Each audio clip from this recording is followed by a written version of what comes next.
एनसीपीशी राष्ट्रवादी काँग्रेसची युती होणं शक्यच नाही. नाही नाही नाही. आपत धर्म नाही, शाश्वत धर्म नाही, कुठलाही धर्म नाही. एक वेळ रिकामे राहू, एक वेळ सत्तेशिवाय राहू, एक वेळ मला कोणीतरी विचारलं तुमचा विवाह होणार आहे का, मी म्हटलं अविवाहित राहणं पसंत करेन, पण राष्ट्रवादी सोबत जाणार नाही नाही नाही.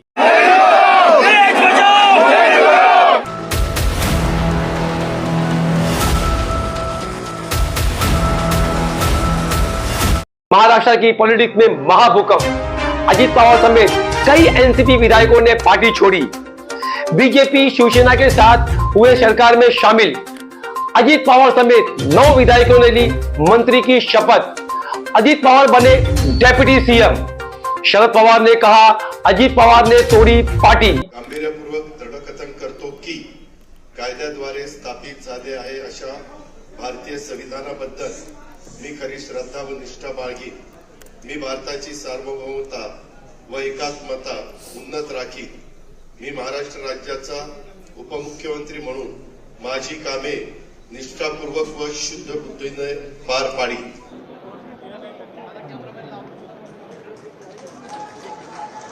नहीं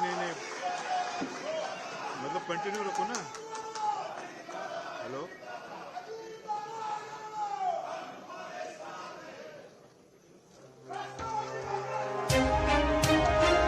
27 जून को प्राइम मिनिस्टर नरेंद्र मोदी ने भोपाल में भाषण देते हुए उसमें साफ तौर पर नेशनलिस्ट कांग्रेस पार्टी एनसीपी को सीधे तौर पर चेतावनी दी थी, सीधे तौर पर अटैक किया था और उन्होंने एनसीपी का नाम लेके कहा था कि इनकी घोटाले की लिस्ट बहुत लंबी है और मैं नरेंद्र मोदी इन्हें छोड़ूंगा नहीं।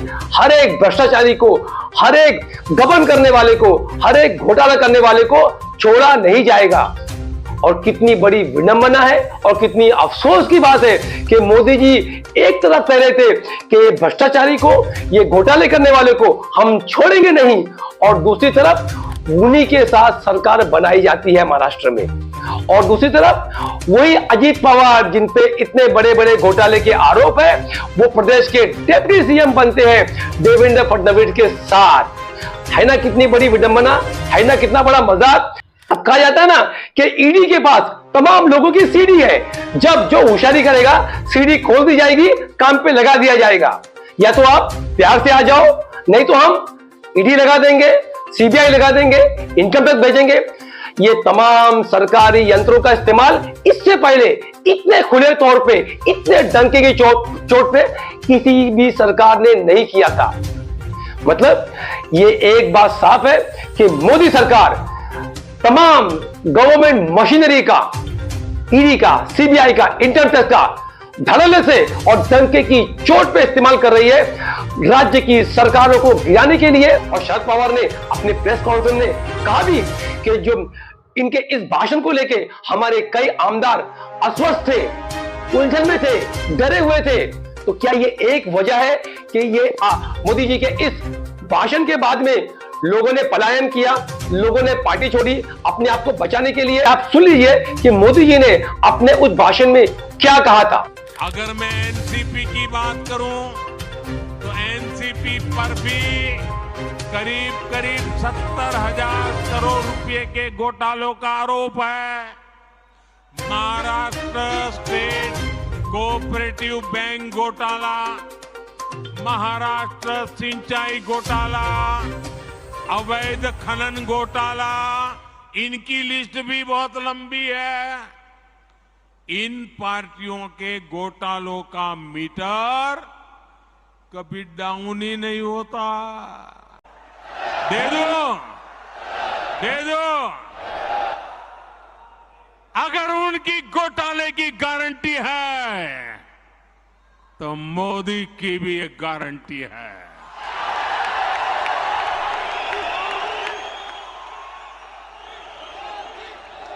और मेरी गारंटी है हर घोटालेबाज पर कार्रवाई की गारंटी।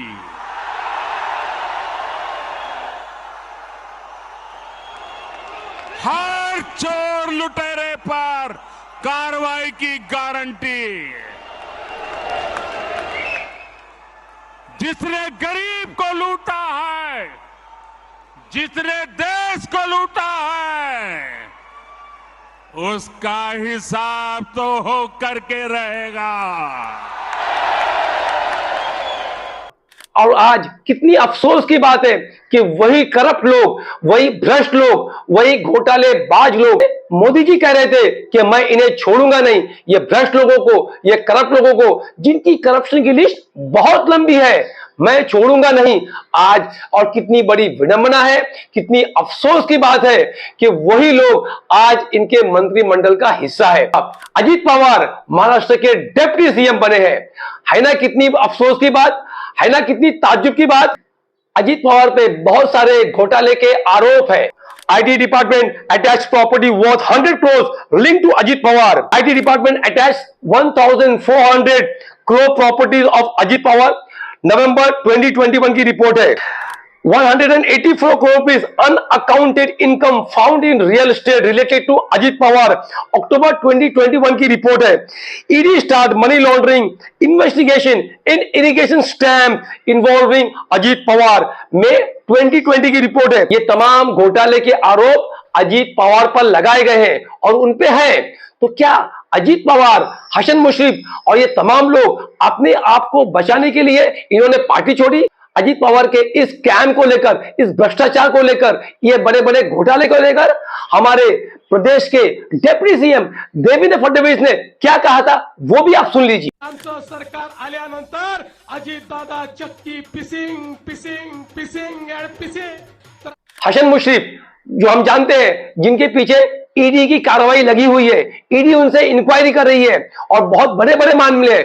सुनिए आप जरा कि हसन मुश्रीफ पे किस किस्म के और कौन कौन से मामले हैं। ईडी का केस चल रहा है।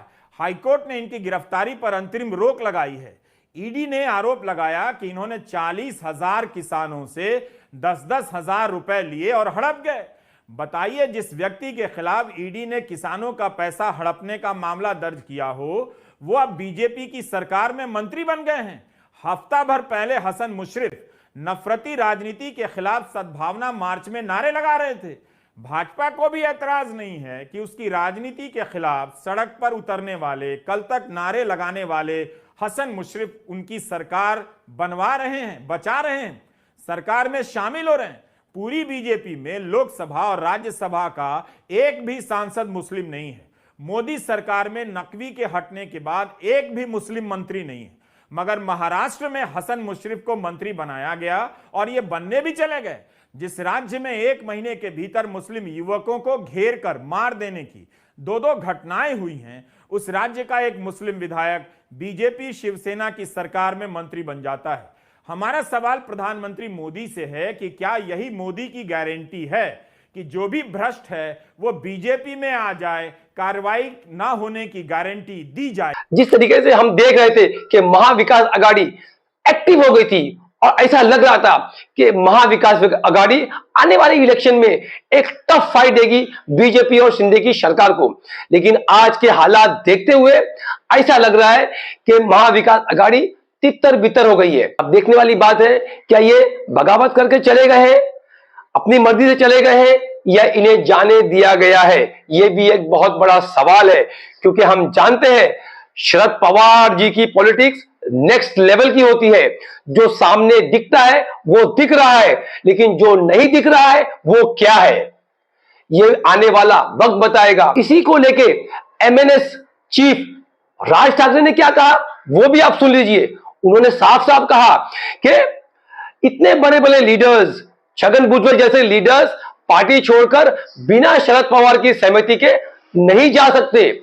और उन्होंने यहां तक कहा कि उन्हें कोई सरप्राइज नहीं है कि अगर सुप्रिया सुळे कल सेंटर में मिनिस्टर बन जाती हैं।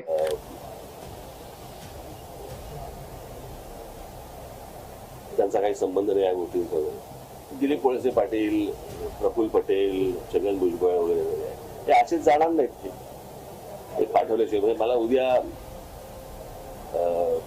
पवार साहेबांच्या कन्या सुप्रिया पवार त्या मला मंत्री, केंद्रामध्ये मंत्री झाल्या तरी मला आश्चर्य वाटणार नाही। इस राज्य की जनता आज उस चौराहे पर आकर खड़ी अकेली दिखाई दे रही है जहां पर उसका कोई नहीं है। अब जनता किसे भी वोट दे, वोट जाएगा बीजेपी को। जनता किसे भी वोट दे, सरकार बनेगी बीजेपी की, जो हम देख रहे हैं। तो आज राज्य की जनता, राज्य के वोटर्स अपने आप को चीटेड किया हुआ महसूस कर रहे हैं। बीजेपी कर्नाटक हार जाती है, लेकिन एक बात आपने गौर नहीं किया, बीजेपी का वोट शेयर उतना ही है आज भी, और जो जेडीएस का वोट शेयर शिफ्ट होके कांग्रेस में आया था, और वेरी मिनिमम मार्जिन से बीजेपी और कांग्रेस के बीच में फाइट थी, और जिसके वजह से कांग्रेस की इतनी ज्यादा सीट आई और कांग्रेस ने राज्य में सरकार बनाई। लेकिन ये गौर करने की बात है, बीजेपी का वोट शेयर बिल्कुल भी कम नहीं हुआ है। बीजेपी इसी तौर पे और एक दो राज्य भी हारेगी, लेकिन बीजेपी यूपी नहीं हार सकती, लेकिन बीजेपी बिहार नहीं हार सकती। इसी तर्ज पे बीजेपी महाराष्ट्र नहीं हार सकती।